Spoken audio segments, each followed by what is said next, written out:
আমরা নাহিয়ান বলল যে টোটাল ডিক্লারেশন এসেছে ৩,১০০ কোটি টাকার মতো ইনভেস্টমেন্ট, আর আমাদের এই সামিটটা করতে খরচ হয়েছে প্রায় ১.৫ কোটি টাকা। তা আপনারা যদি মনে করেন ঠিক আছে তাহলে একটাকে আরেকটা দিয়ে ভাগ করলে তো return calculation is fantastic, brilliant summit, এর চেয়ে ভালো সামিট হতেই পারে না। আমি প্রথম থেকে শুরু করি, আমি এটা আগেও বলেছি, আমি আবারও বলছি, এই ৩,১০০ কোটি টাকার ফুল ক্রেডিট আমরা এই সামিটকে দেওয়া উচিত হবে না। এই সামিটের আগে অনেক কাজ করে এই ৩,০০০ কোটি টাকাতে ১০০ কোটি টাকাতে আনা হয়েছে। পৃথিবীর কোনো মানুষ, কোনো ইনভেস্টার কোনোদিন একটা সামিটে এসে আবেগপ্রবণ হয়ে হঠাৎ করে ১০০ কোটি টাকার একটা চেক লিখে ফেলে না। যারা এই ইন্ডাস্ট্রিতে কাজ করেন তারা এই জিনিসটা খুব ভালো করে জানেন। সো যারা সামিটের সাফল্যকে কত টাকা ওই সামিটের 4 দিনে ইনভেস্টমেন্ট হলো এটার উপর বেস করে ক্যালকুলেট করতে চান, তাদেরকে আমার এটা just personal note of advice যে এইটার উপর বেস করে আসলে সামিটের সাফল্যটা আপনারা প্লিজ ক্যালকুলেট করবেন না। আমি পার্সোনালি মনে করি যে সামিটের আমাদের মূল যে উদ্দেশ্যটা ছিল, যে সেটা হচ্ছে যে বিদেশিদের কাছে বাংলাদেশের যে পারসেপশন, সেই পারসেপশনটাকে আমরা চেঞ্জ করতে পারি কিনা।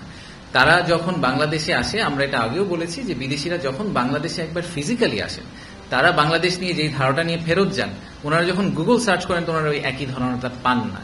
ওনারা যে ধারণাটা নিয়ে এখন ফেরত যাবেন, ওনারা ফেরত যাওয়ার পরে যখন ওনারা ওনাদের বন্ধু বান্ধব, ওনাদের কলিগদেরকে বলবেন যে না আমি বাংলাদেশে 4 দিন ঘুরে আসলাম, আমি দেখলাম যে আসলে বাংলাদেশ নিয়ে আমরা গুগল সার্চ করে যা দেখছি সেটা আসলে ট্রু না।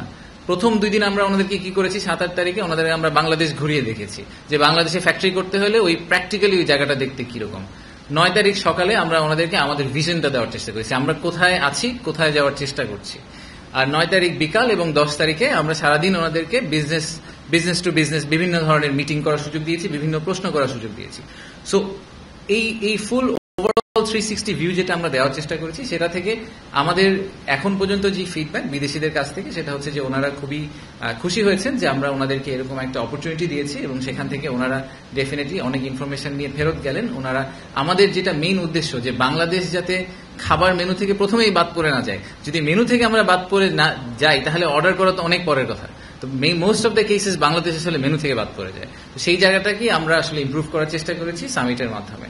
আর দ্বিতীয়ত হচ্ছে যে আমি আরেকটা কথা ডেফিনেটলি বলতে চাই, সেটা হচ্ছে যে আমার প্রেজেন্টেশন নিয়ে অনেক কথাবার্তা হয়েছে। অনেককে ধন্যবাদ, সোশ্যাল মিডিয়াতে যারা প্রশংসা করেছেন আমাকে ধন্যবাদ জানিয়েছেন। আমি জেনুইনলি মনে করি এটা আমার চাকরির অংশ, দিস ইজ মাই জব। আমার কাজই হচ্ছে বাংলাদেশকে নিয়ে, বাংলাদেশকে প্রেজেন্ট করা, বাংলাদেশকে সেল করার চেষ্টা করা বিদেশি বিনিয়োগকারীদের কাছে। তো সেল করার চেষ্টা করাটার জন্য এটা আলাদা প্রশংসা কিছু নাই। যে বিরাট চেয়ারম্যান হবেন ভবিষ্যতে ওনাদের এক্স্যাক্টলি এই এক্সিকিউশনটাই করতে হবে, এটাই ওনার কাজ। সো এটার জন্য আলাদা করে বলার কিছু নাই। আর এই প্রেজেন্টেশন বানানো বলেন, ফুল প্রোগ্রামটা অর্গানাইজ করার পিছিয়ে অনেক মানুষ একসাথে কাজ করেছেন। সো ক্রেডিটটা আসলে সবার একসাথে প্রাপ্য। তো আমি আবারও একটু সামারাইজ করি যে আমাদের সামিটের সফট যেই উদ্দেশ্যটা ছিল, যেটা কোয়ালিটেটিভ এন্ড যেটা প্রবাবলি দি মোস্ট ইম্পর্টেন্ট উদ্দেশ্য, সেটা হচ্ছে যে তাদের পারসেপশনটা চেঞ্জ করা। আমরা একই সাথে সংস্কারের কাজ করব, একই সাথে আমরা বিনিয়োগ ব্যবস্থা উন্নতি করার চেষ্টা করব, বাট একই সাথে আমাদের একটা পাইপলাইন বিল্ড করতে হবে। কারণ এই ইনভেস্টার 12 মাস পরে যদি বাংলাদেশে ইনভেস্ট করার ডিসিশনটা নিবেন, ততদিনে হয়তো আমরা ইনভেস্টমেন্টের সিচুয়েশনটা ইমপ্রুভ করে ফেলতে পারবো আগামী 12 মাসে। কিন্তু আমরা যদি এখন বলি যে ভাই না, আমার তো ইনভেস্টমেন্টের অবস্থা ভালো না, আপনি 12 মাস পরে আমার সাথে কথা বলেন, আমি এখন আপনার সাথে কথা বলতে চাই না, একটু ওয়েট করেন। আমরা সামিট এখন কেন করলাম, এই কোয়েশ্চেনটা যদি আপনাদের ক্ল্যারিটি চান, সেই ক্ল্যারিটি আমি আপনাদেরকে দেওয়ার চেষ্টা করছি যে পাইপলাইন বিল্ডিং এবং reform they have to go hand in hand, পাশাপাশি প্যারালালি যেতে হবে, যাতে by the time reform is finish the pipeline is big enough.